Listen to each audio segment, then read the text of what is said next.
Maswerteng umaga po mga ka-STL. Narito na po ang resulta ng STL Bataan para sa araw na to, first draw.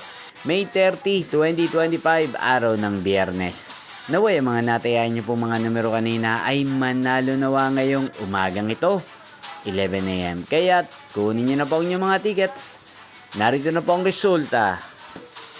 Ang mga numerong nanalo sa STL Bataan ngayong umagang ito, May 30, 2025, 11 AM. First draw result, 19 at 9 in exact order. Sa lahat po ng tumaya kanina sa STL Bataan para sa first draw ng 19 at 9, congrats po sa inyo, panalo po kayo. At ngayong umagang ito sa STL Bataan, natin pong i-shoutout si Ate Andrea ng Bataan na araw-araw pong nanonood sa channel na to. Shoutout po sa inyo Ate Andrea, sana po ay nasa mabuti kayong kalagayan.